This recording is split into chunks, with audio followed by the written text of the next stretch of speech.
So today, my schedule was kind of half open, and I had this idea in my head, like, oh man, I just finished editing this first video. I'm going to edit the podcast for Friday. Instead of editing Friday, I'm going to edit it today, and then I'll have time to do stuff on Friday. And then I realized, oh yeah, we haven't filmed the podcast yet.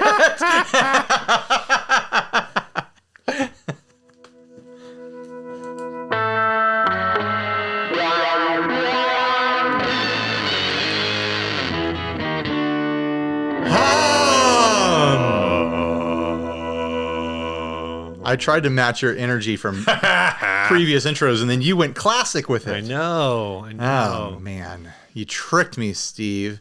Old news. No, you gotta introduce yourself. Oh, hey everyone, I'm Ryan, and I'm Steve, and this is 60 Cycle. I'm the guitar buying, selling, trading, modding, fixing, breaking, reviewing, playing podcast.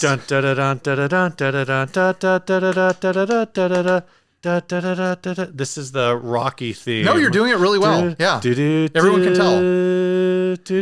Of course, we're doing the Rocky theme because there was a huge showdown in the music and entertainment industry. In this corner, weighing in at who cares because he's old as hell and barely alive. The fourth member of that hippie group, where the only other relevant member is the guy whose name I forgot that tried to take on Phoebe Bridgers and look like an ass on Twitter. David Crosby, that's who it is. Right.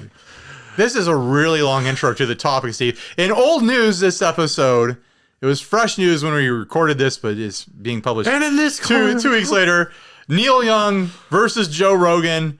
Who freaking cares? Like, this is the most stupid story of like two sides that I don't care about at all, and I don't care what happens at all, but we're going to talk about it. It's probably already happened and over. Like, already happened. The day of recording this, it already kind of happened, but maybe more stuff will happen. As of today, Spotify has said that they are deleting all of Neil Young's music from their servers. Because Neil Young came out and said, if Spotify doesn't get rid of Joe Rogan and all his false information about COVID and stuff like that, then I want my music taken off of Spotify.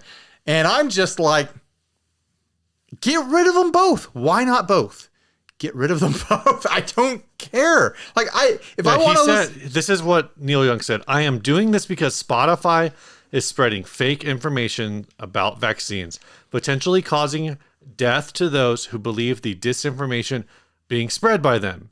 Please act on this immediately today and keep me informed of the time schedule. And then he said, I want you to let Spotify know immediately today that I want all of my music off their platform. They can have Rogan or Young, not both. So this is about, Joe Rogan. He wants Joe Rogan's position is that if you're healthy, you shouldn't. If you're healthy, you can get vaccinated if you want, but you probably don't need it. But if you're not healthy or you're old, then you should get vaccinated. That's his official position. Don't care what his position is. I don't care about Joe Rogan at all. I don't care about people.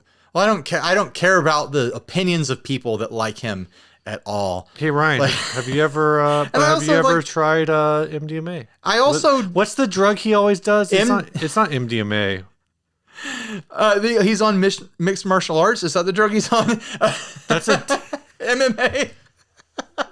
Is that what you're talking about? MMA? No, what's DMA or something like DMT. So my side with Neil Young is like, all sorts of big famous musicians should pull their music from Spotify because Spotify sucks for musicians. Yeah. Like every big artist should be looking at Spotify and like, oh, I guess it's nice to have my music played somewhere, but damn, 20 million plays last week and I got paid $37. I'm going to pull all my music until they, pay artists better. Like, somebody made that same joke that like, oh, Neil Young's really going to miss that $40 check. Right. No, I'm sure he's probably actually pulling in like $4,000 a month or whatever with all his plays. But for his bank account, he probably won't miss it. He won't notice. I'm sure he's fine. I'm sure he's totally fine. And if he's getting that many plays to get that sort of money from Spotify, I'm sure he has a vast amount of other income streams from his music that are paying him much, much better. But like this whole thing is like, I could care either way, pull them both. And also like, Joe Rogan has an exclusive contract with Spotify. I know. Neil Young's actually Neil Young. I was reading about this too. Originally, Neil Young didn't allow Spotify to have access to his music because their audio factor, form factor, what's the word? File factor, file form, whatever the hell it's called. Right.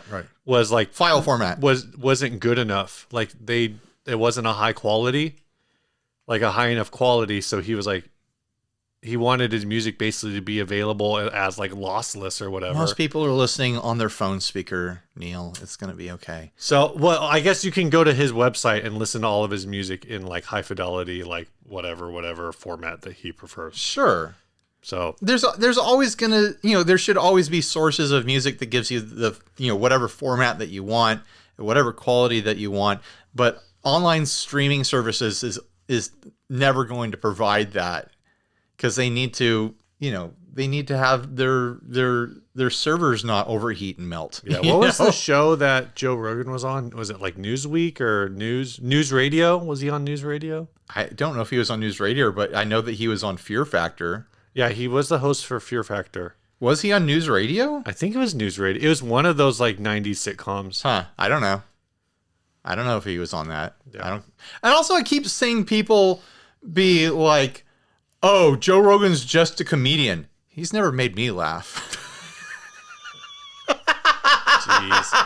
I don't think, I think his podcast thing it far kind of like outpaces us calling him a comedian. He's a podcast host. He is a person of influence. And I kind of get Neil Young's take. Like, I don't like that I'm on the same platform as this person that is spreading disinformation that I like. Like, I think that's significant in a way, and like for people to be dismissive and like, oh, he's just a comedian.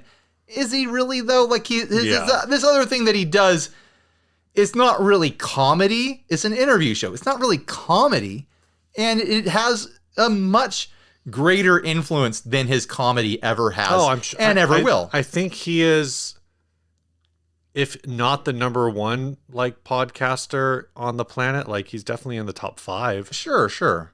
But then, like, another angle to look at this is they host all kinds of podcasts. Right. Spreading all kinds of disinformation. Yeah, why are you picking on Joe Rogan, I am pretty sure little Joe Rogan over there? I'm pretty sure we're on Spotify, right? We are on Spotify. And we say stuff wrong all the time. Yeah, I wish Neil Young would pick on us. Oh man, could you imagine if Neil Young picked on us? I'd be so honored. We should just start start playing a Neil Young song at the end of every podcast until we get a cease and desist from Neil Young. I want you to come out and say, I refuse to be on any platform that also hosts 60 Cycle Hum. This is trash. They're spreading misinformation. They claim to love fuzz, but I love fuzz so much more than them. You're going to be out of a job. Like, I get the position that Neil's coming from. I get the position that Spotify's coming from, where they're obviously going to choose Joe over Neil. Why wouldn't they? They have a massive contract, and I'm sure he's hugely profitable for them. Oh, yeah. But this being a news thing is frustratingly stupid to me, because it's like, this is one of those things, like, it could have been an email and no one had to know. Like, you would have found out by like, oh, I'm gonna look up a Neil Young song. Can't seem to find it on Spotify. I guess I'll go over to YouTube, Pandora, Apple Music. I'll just Google it. Probably Tidal. I'll find it somewhere, because if I can't find it on Spotify. Pirate Bay, is that still a thing? Pirate Bay? I'm looking for it. I can find it because I'm on the internet. Kazaa, LimeWire.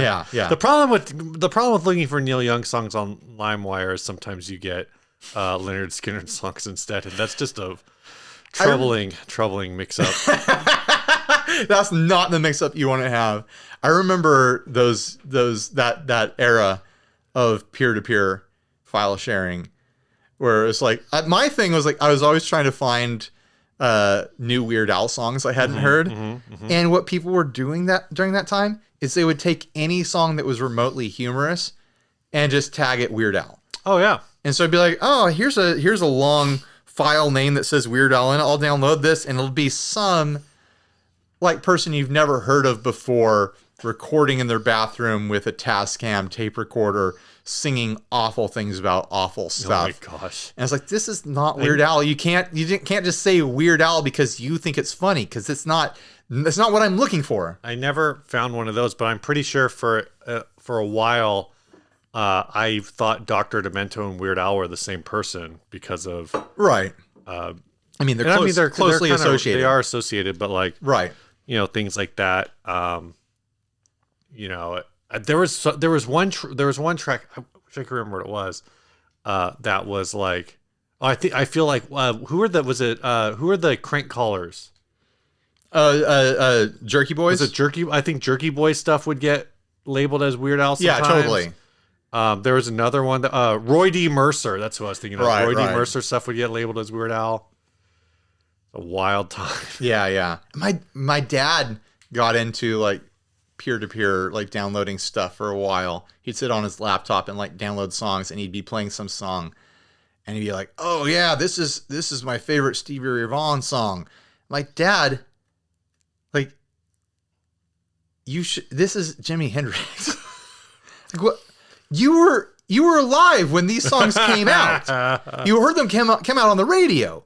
Like, how are you being fooled by this incorrect title right now? Like, these people are people that you should know, Dad. Yeah. Well, that was always. He's like, well, it says right here that it's Stevie Ray Vaughan. I was like, people can change the file names. That was the thing with a lot of bands that did like a lot of indie bands and whatever that did like split album or split EPs. Right. So like each band would put out like 3 songs, and someone would rip the entire EP and just credit all of it to one band. So you download the whole thing and you'd be listening to it and be like, why do the first 3 songs on this EP sound like a different singer than the other 3 songs? This is I will say, wild time. During that time, I found a lot of recordings that I'm not sure I'll ever be able to find again. Like I found we're on a wildly different topic now. I found like a bunch of like Presidents of the United States of America, like demo tracks and like unreleased things. I'm sure it exists somewhere, but it might have been like bootlegs or something like that. Oh, yeah. And then there was like this huge collection of like commercial jingles that Chris Ballou had done that I found online, and I've lost all that stuff over the years. Like I got rid of it, or it got lost to some folder that I didn't know where it was or something. Yeah. And there's a lot of tracks that I found during that time that I don't know how I'd even find them now. I'm sure they're out there. The truth is out there. And I'm sure the quality is just awful by this point. I would always go through and you would let you sort songs or sort the files by their bit rate. Yeah. And I would always sort from like lowest to highest, and then pick something like towards the lower half of that. Like I think I just wanted everything at like 128. Right. And anything that was above 128, I was just like, it's going to take too long to download. Yeah. Like this MP3 is 10 megabytes. I cannot wait 2 hours for that. I used to do all my downloading when I was at school, at college, and all the college computers ran off of zip drives, which were 100 megabyte, thick floppy disks that we put into drives, and sometimes they would crash and be a big problem. And it was always a great excuse for like, oh, sorry, my zip drive crashed. I can't turn in my project today. And the teacher would be like, okay, it does happen more often than it should. I guess I have to believe you because it would happen. But I would keep on one of my zip drives the entire software for like LimeWire or something. Mm-hmm. And so I would have it on the drive. I would copy paste it to a computer and then boot it up and then start the download of like a couple tracks while I'm sitting there working in computer lab for like an hour. Yeah. I'd be able to download in an hour like 3 songs or whatever, and then scrap the whole thing and drop the songs onto the zip drive. Right. And I slowly worked up like a song collection doing that. And you're like, I gotta pick my song or my project. And also back in the day, like you could just copy paste the entire program Photoshop and Illustrator and InDesign and stuff like that. Each one would be about 15 megabytes. Right. And I think my first day of college, I grabbed like 3 pieces of software and brought them home, all on one zip drive. Those programs, they do basically the same stuff. Like the core elements are still there, and those are like 3 terabyte. Oh my gosh. No, they're not that big, but they're huge. Yeah. They're huge pieces of software now. Like, why are they so bloated now when I used to be able to run Photoshop 10 and it was a 15 megabyte file somehow, you know? You know what's a bummer is, do you remember Celebrity Deathmatch? Yeah. I wish Celebrity Deathmatch still existed. Perfect for just this. for this. To circle back to Joe Rogan and Neil Young, I think my closing thoughts on that is, if you take any sort of serious life advice from Joe Rogan, you deserve whatever happens to you. You're dumb. I'm sorry, you're stupid. And anyone that's upset about Neil Young leaving Spotify, if you care about music at all, you should root for every major artist to lose Spotify until they figure that out and start paying people better. Start like paying people a better cut, because Spotify is wealthy beyond belief. They are making money. They're not distributing it to the artists that cause them to make money. And it's messed up. I mean, a lot of online streaming stuff is messed up, but we should all be rooting for all the major artists to pull their stuff from all those streaming sites, so that the streaming sites have to pay for the major artists, and then they'll have to pay the minor artists and all the indies, you know, similar scale, you know. There you go. That's my take. Be mad about it, but be mad in a different direction. All right, we're going to change things up a little bit. We talked about this before. No one's going to notice. Just do it. All right. This is a part of the show where we do housekeeping. If you'd like to support this program where we talk about downloading files from the internet for 15 minutes interspersed with random pot shots at Neil Young and Joe Rogan, you can head on over to patreon.com/60cyclehumcast, where for as little as $1 a month, you can help make this dream a reality for all of you people out there. All right, this first ad was sent. And if you want to send us anything, here is the address right here. We have a P.O. box. I have a personal rule. If I'm sent a t-shirt and it fits me, I'm going to wear it in a video. I'm just saying, you get wild and crazy. If you want to send me a wild and crazy shirt, I'll wear it. I did this years and years back, and someone sent me a green ruffled pirate shirt, and I wore it in a video. I'll do that again. I don't care. I don't care at all. I'll wear whatever you send me. So this ad was sent by Craig Breslin. This is an Epiphone Flying Vigothic matte black. An Epiphone Flying Vigothic had a fair bit of use, but in perfect working condition. As you can see in the photos, it's fairly road worn. It's got a few bangs and scrapes. Looks awesome on stage, though, and would look even better hanging on a wall. Collection from Old Street or Camden Town, either can be arranged. No case or bag included. This is a 250-pound guitar in London. I think someone on the original post about this pointed out that the fretboard looks very, very dry. Yeah. And yeah, I have a feeling that's going to soak up a whole bottle of fretboard conditioner. It looks desert dusty dry, but I don't see any big cracks or anything like that, so I'm sure it's fine. It just needs a little bit of oil on there. But 250 pounds, it's got some road wear on it. It's got some battle damage. Mm-hmm. What's 250? Is that like 350 right now? In my head, the pound is pretty strong. I don't think it's as strong as you think it is. I think it might be pretty on par with the dollar. 250 is 335 US dollars. I guess you got pretty close. Well, I still feel like that's a fairly decent price. There weren't any on Reverb, but I was able to pull up the price history, and it looks like they float average in between 400 and 450. Yeah. With a couple peaks at 550, and one went for 600 and one went for as low as 300. So that's kind of the extreme range. So this is definitely a fair price, I think. I think it's a fair price.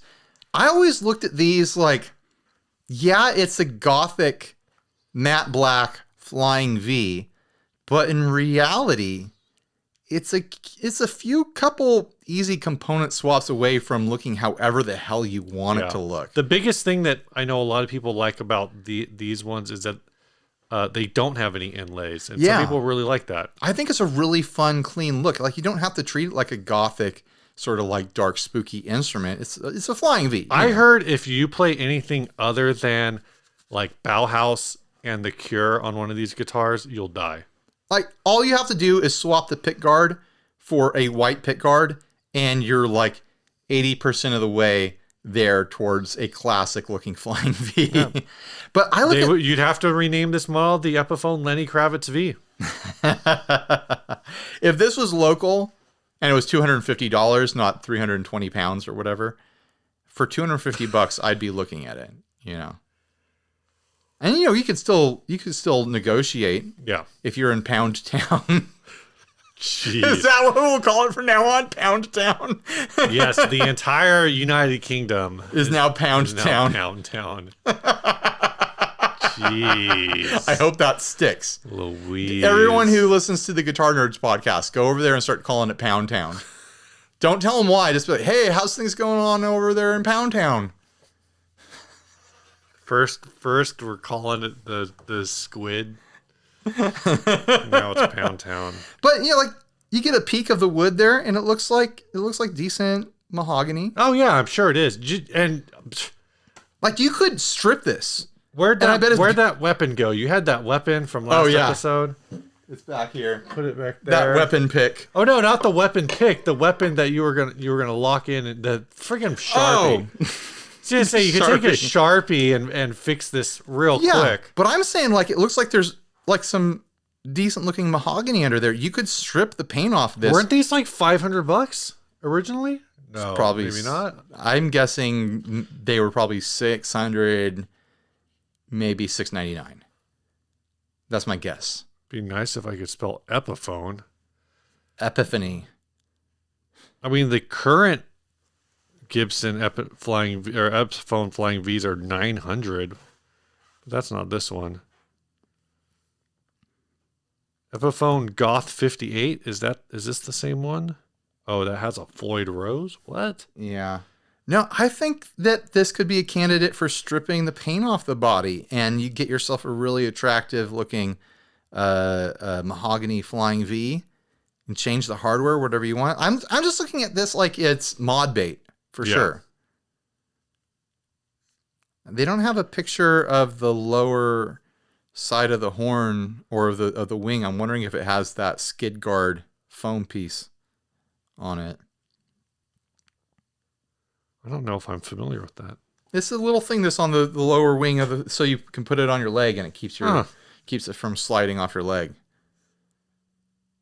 I don't know. What do you guys think? I think it's a cool looking guitar for not a lot of money.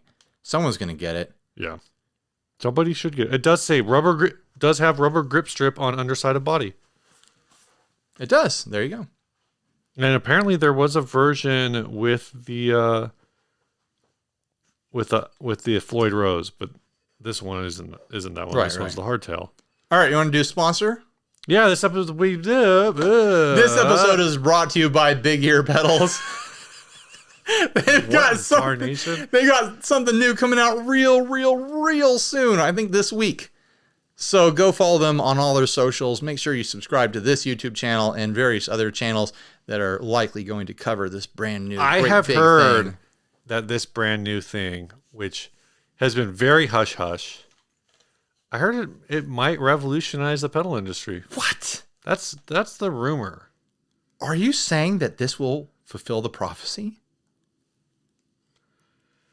The chosen one.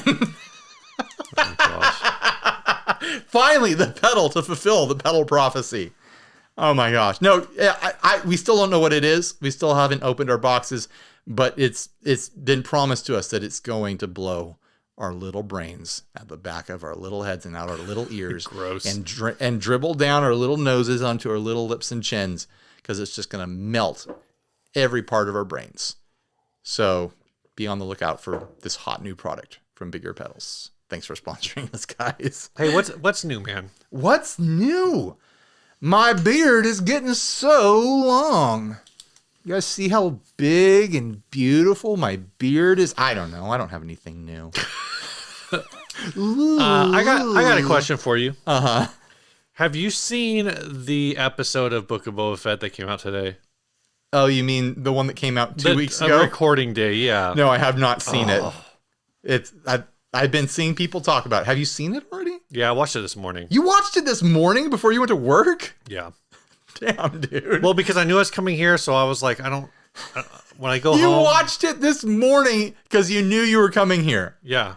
Well, because I knew, like, if I wait till, if I don't watch it in the morning, then I'm probably not going to have time to watch it at night. Okay. That's fair. what I mean. All right.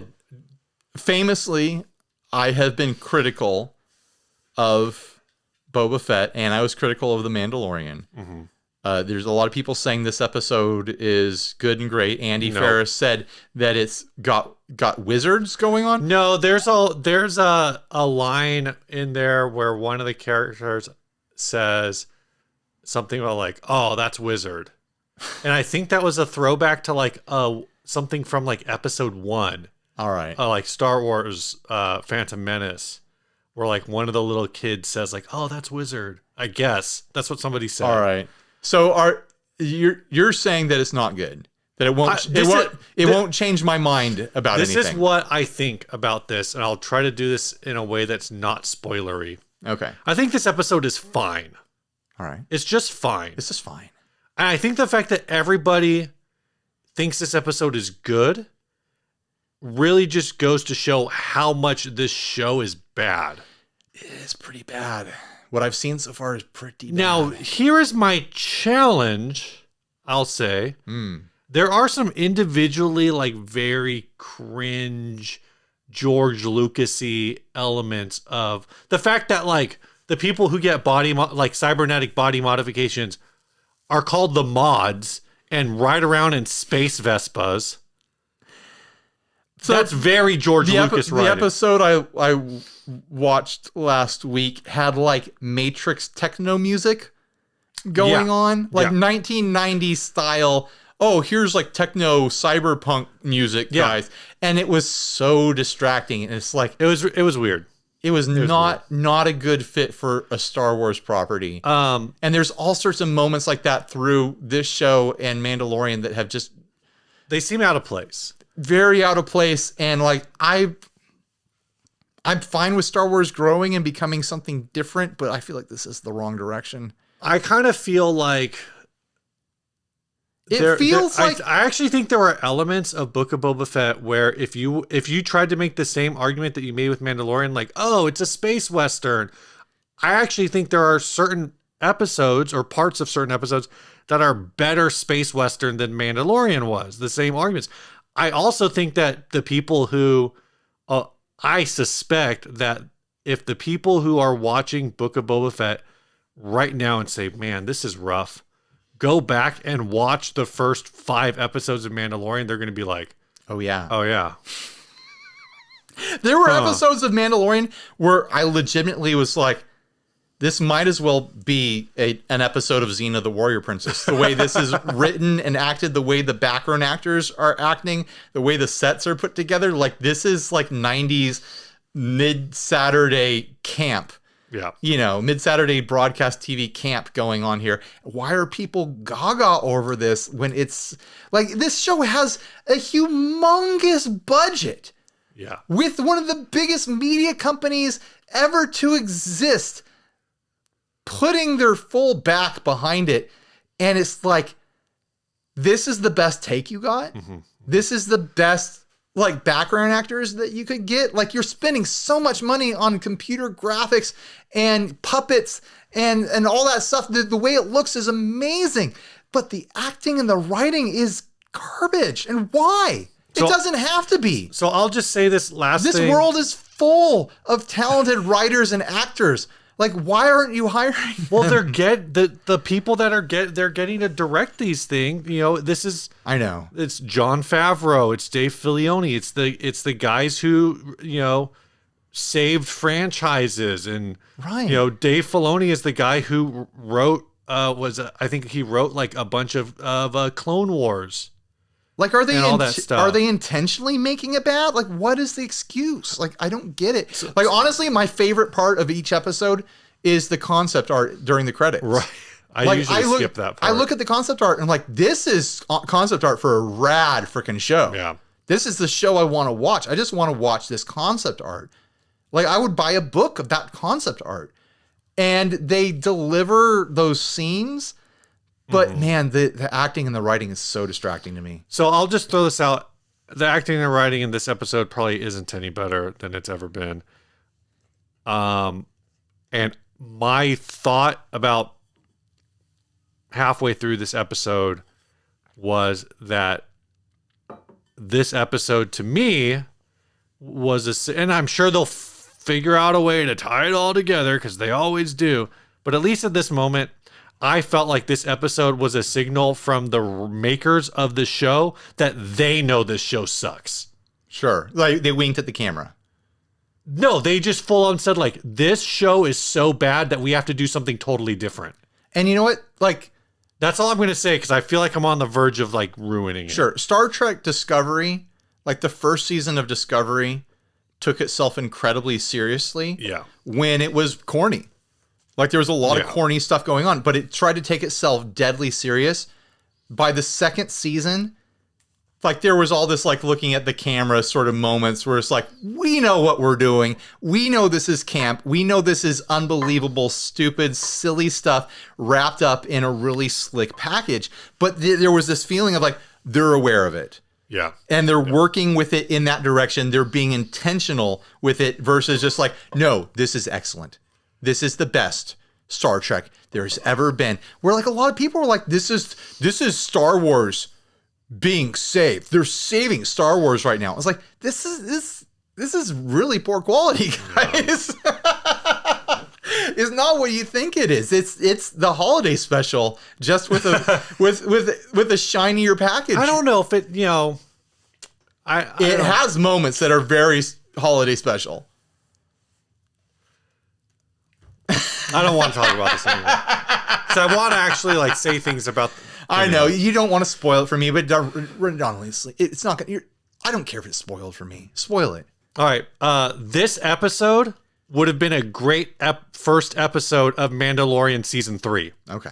This show is called Book of Boba Fett. There's no fucking Boba Fett in this episode. And where's the book? I'm not reading anything. Okay, well, you know what? Is there a book now? But like, seriously, like, this episode has nothing to do with the show until the last, like, 5 minutes where, you know, he's back on Tatooine and freaking Amy Sedaris is like, oh, some lady was here looking for you. And so it's like a side story. And then Mandalorian's like, some lady. He's like, oh crap. And then Fennec Shan drops in and is like, so you looking for work? And the Mandalorian's like, what? And she's like, I got money if you're looking for work. And Mandalorian's like, no, I owe Boba one. I'll work for him for free. And that's how they type. So basically they did what they've been doing in all of these Boba Fett episodes where it's all flashbacks. Right. But it was for someone else. But now it's not really a flashback, but it should have been a flashback in Mandalorian season 3, not in the middle of freaking Book of Boba Fett. I don't care. I don't care that you spoil it for me. That means nothing to me. I'm going to go watch it. So it's a fine episode for another show. Sure. Anyway, that's my take. Right. Love it, hate it. Hit me in the comments.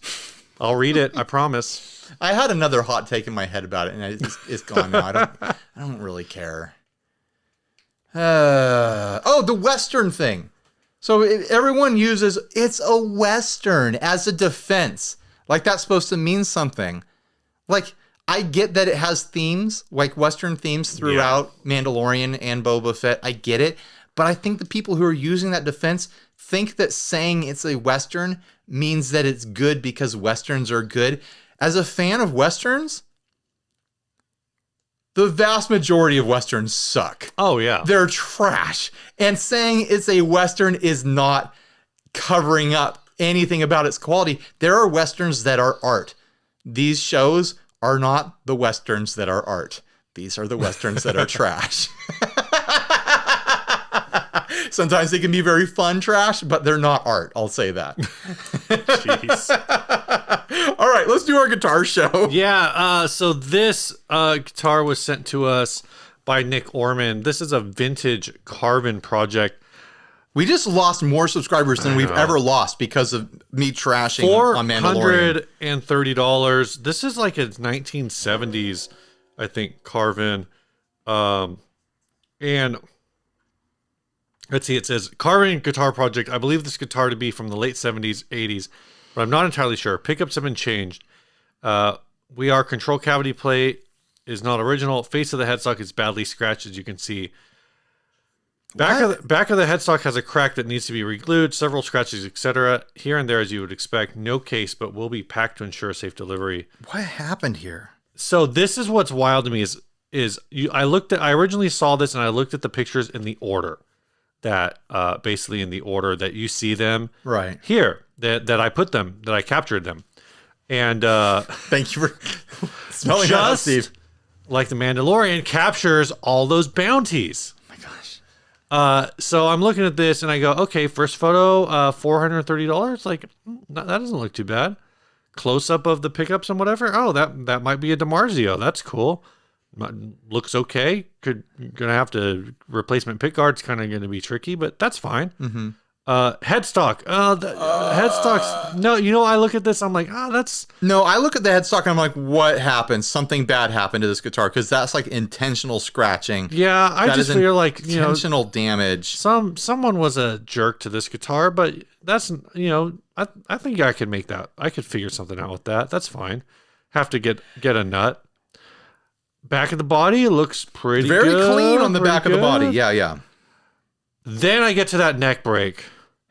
You've really, really got to be doing something to put a neck break on a maple neck like that. Yeah, I saw that and I was like, yo, what happened? That's rough. And then you look at this cracking down on the neck at the 12th fret. This guitar suffered major trauma. I don't know what's going on with the neck looks like it's just in really bad shape. Like you could fix the headstock, but looking at those cracks at the 12th fret, I seriously question the stability of this neck. Because you've got a crack. We can't even see where it ends, but it begins at the... Like the 13th, 14th No, that's fret? like the 17th fret. Well, there's 12, two cracks. There's one crack that runs from like the 17th fret to the 10th fret. Let's just say that those two cracks are close enough together that we can count them as one structural problem. Yeah. So in that case, you're running from the 17th fret to some location above the 9th fret. Right, and we don't know how far that goes, but it looks like it keeps going pretty strong. I mean, it's not in the other photo of the 5th fret. So it goes up to the 7th, so it's before the 7th. Right. Or after the 7th. Like that, those are two very major cracks going up the neck, and that edge of the fretboard looks like something terrible happened to that guitar. The body looks relatively clean. Like that body is salvageable. Like find another neck and put it on this body. For $429 for a body that's missing its original pickguard and needs its original pickguard, honestly, or some sort of new pickguard to act as a pickup ring for both the pickups. I don't know. Like, is there enough of a collector's market for 70s double cut Carvins to warrant rescuing this guitar for $430 plus 55 shipping? $500. Let's just call it $500. I think there is not. I'm looking at Reverb for what else is that on there. There's a 1977. This is a wonky hybrid of a guitar. It is a Carvin DC50 with an ovation with neck. an ovation breadwinner neck. What is happening to Carvin necks? The Carvin necks are disappearing, but their bodies are surviving. What happened to this headstock? Like, this looks like revenge to me. Like, someone had anger issues. Because that's not like, oops, I dropped my guitar. Or that's not even, oops, my guitar fell out of the tour van and skidded across the freeway. Yeah. That's that's also not like, oops, all marshmallows either. Right. Oops, all berries. Oops, all berries. No, it's like someone hates me and they sat there with a Phillips head screwdriver and scraped at the headstock for half an hour to show me how much they hate me. this thing is just not in good shape. I think it's haunted. It's got bad. It's haunted. It's got bad vibes. This has a really bad creeping energy. you out? It has a really bad energy. I'm just saying. This is This did not sell. Oh, I guess maybe it eventually sold. This is a minty looking 1984 Carvin DC 150 with all the parts, all the knobs, all the switches, and a case. And a Kaler.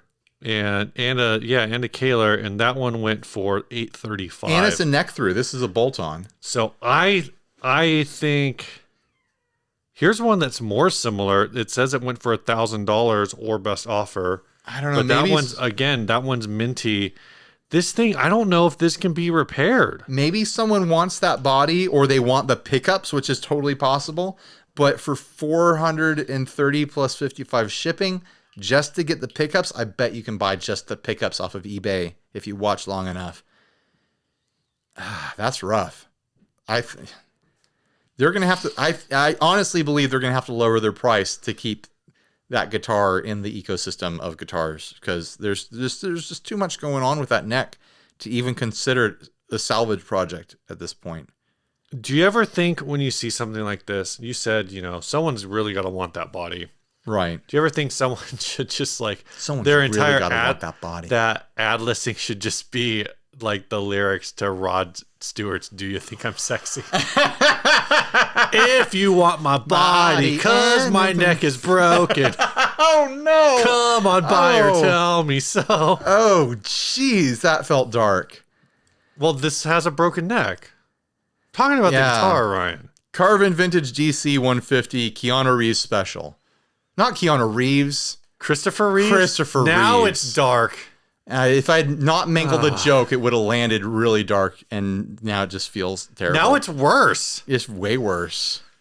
All right, this episode is brought to you by Chase Bliss Audio. The digital brain and analog heart. Chase Bliss makes pedals more creative than you are. Why are we transferring into a sponsorship off that terrible... Why do we always do that? Some awful joke. You told the joke. Some awful thing I said, and then we go straight into a sponsorship. We gotta cleanse the palate, man. Jeez. How much would you pay for this, Ryan? How much would you pay for just the body? I'm gonna price this off the value of the pickups and the body. I'm gonna say 300 max. Would you consider?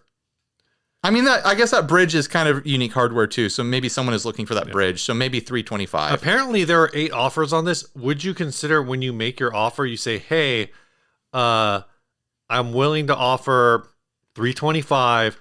Can you knock the shipping down and just throw the neck away?" Like, you want the neck plate and the neck screws, but you don't need that neck.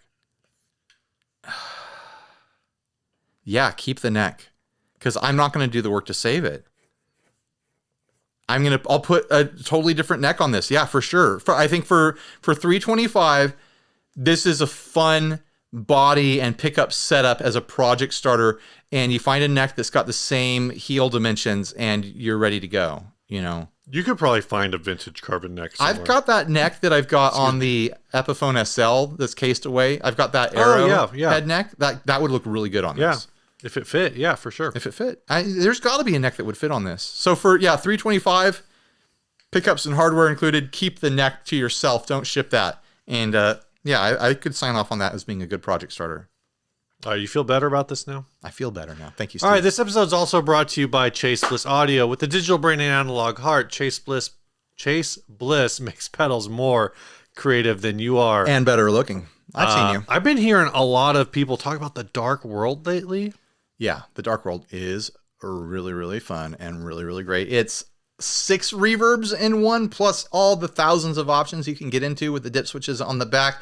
My favorite thing to do is to set the shimmer reverb to modulate between a low octave and a high octave really, really slowly. Like, it just gently drifts over probably like 15 to 20 seconds, like high octave shifting into low octave and then back, and then it's stacked with another reverb, so they're mixing and fusing together, and it's just really beautiful and has this nice like organic movement to it. Dark World reverb. Go check it out. Yeah. Chase Bliss Audio. .com. It's on the internet. Just search for it. You don't have to put in the .com. All right, for, wrap this episode up. We got a pair of custom guitars. One was sent by Jeremy Alcott, and the other one by Drew Smizer. Which one? Let's do the Drew Smizer one first. The custom Star. Anytime this is a 2-bolt neck. Anytime we cover an ad that's custom guitar, there's a really, really good possibility it's just a piece of trash, right? Yeah. What was this custom Telecaster, purple/blue? How is this a I think it started out as a Telecaster. It's got a pickup route that would accept a Telecaster set. Yeah. But it doesn't have a bridge. Oh, I guess it's a 3-bolt neck. Yeah, at this point, someone took a Telecaster body and they just started cutting at it. And at one point they decided, I think I've cut enough. I have finished. This looks like the guitar that should be in like a Jim and the Holograms cover band. Yeah, it's a very small body at this point, though. Oh, that's after we do the ads. I want to talk to you about something else. All right. They want $70 plus $26 shipping. It is refinished. It's a good looking refinish. Semi decent. Like it's got like a blue metal flake light sparkle sort of thing going on, but it looks like it was done competently. It looks not perfect, but I mean, I think you could make this work. You could turn this into a functional guitar. It has the screw post for a hardtail bridge. It has the routes for pickups. It has the control cavity route for a Telecaster control plate. It would be a very, very small guitar because there's not a lot of body left. Someone could turn this into an attractive guitar, which is weird to say. Do you think $96 is the right price? No. I think the finishing work is why they landed on that price, because they probably spent weeks getting it to look as good as it is. You know how it is, home refinishing jobs. You spray a coat, you wait a couple hours, you spray a coat, you wait a couple hours, and then you give up for the day, and then you come back to it a week later, spray a coat, wait a couple hours. So this wet actually sand and polish, and then spray a coat, and then, you know. Yeah, this says custom cut basswood Star guitar body routed for Telecaster pickups. I have no idea. If I was shopping for bodies and that came up, I'd be like, I'm not shopping for this, but for the right price, I might give it a shot. But the right price is definitely not going to be that price. Like, I'm going to offer $50 and see what happens. You know, like it's at that point, it's you're offering an amount of money just to be like, we are doing a transaction here. This is a purchase. You're not giving it to me, but I'm not spending big money on $1. Let's make sure this is official. Here is currency of some amount. This other one was sent. It's $140. Custom electric guitar. Another custom in Las Vegas. I don't think there are any other notes. Oh, there is some other notes. Custom electric guitar, single humbucket, 11.2 K volume and tone controls. Did I see what? Look at the bridge. I did not see that. I don't think that's gonna work there, bud. I have never seen that before. It's a Strat hardtail bridge, and they installed it backwards. Like, oops. I do like the volume and tone knobs. The volume and tone knobs look cool. That's fun hardware. That's a fun piece of hardware. There's got a V with arrows going around and a T with arrows going around. Everything else about this is bad. They took a Strat or a Telecaster shape and they tried to carve it down into an oar.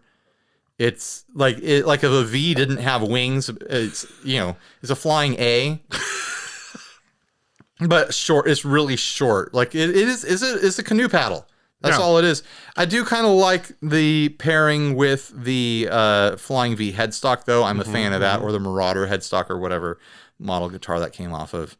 I'm assuming it's not a real Gibson headstock, not a real Gibson neck. I hope so. Some sort of parts. But Ryan, this was custom designed, okay? Yes, designed. Give them some credit. Definitely not just cut out of an existing body shape. The pick guard is wavy.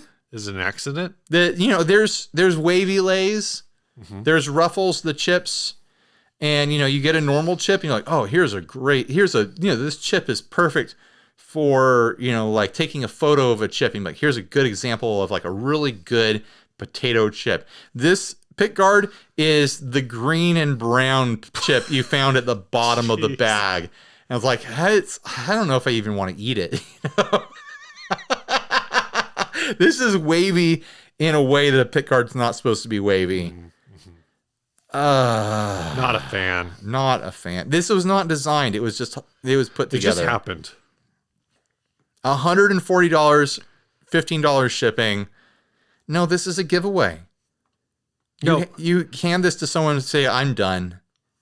You can try. There's a lot of jokes, about what happens in Vegas, stays in Vegas. This guitar should stay in Vegas. This guitar should definitely stay in Vegas. All right, tell us about the song. We'll get out of here. What I was going to tell you was before we get, let's play the song first, and then sure. Tell me about it later. Tell you about it.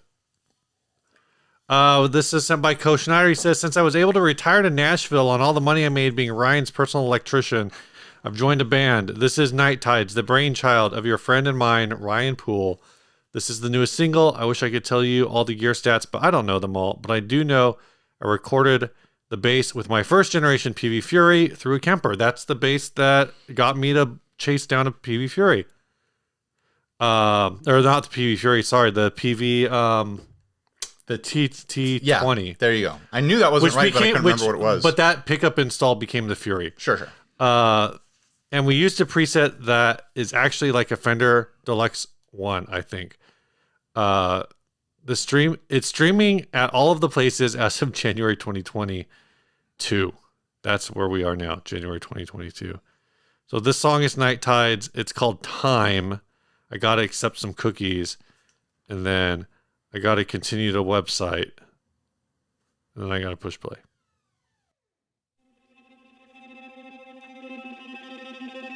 He's got vacant green eyeballs. Catch him at the sidewalk. His face in his hands. Yeah, he ain't gave a damn in forever. And he watches the others. And sometimes he wonders, when is it my time to walk in the light like they do? And he's got no one left to blame, and he's blowing up. All you gotta do is just settle your mind.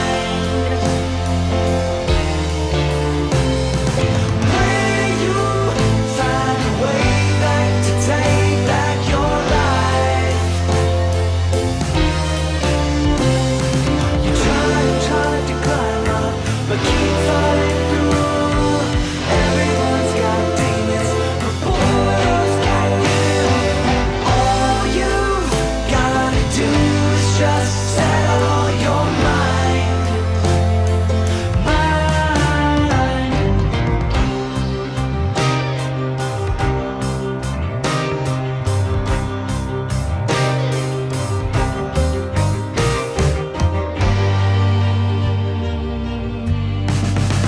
He's got big aspirations, lost in translation. Shows up on time, far too late in his mind. Now's the wrong time. And he's fighting for his future, but pulls out the sutures. And one by one out they come, bleeding out. No one can help him now. And he's got no one left to blame, and he's blowing up. All you've gotta do is just settle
Damn, that goes places. That was cool. Jeez, the production on that Ryan Poole.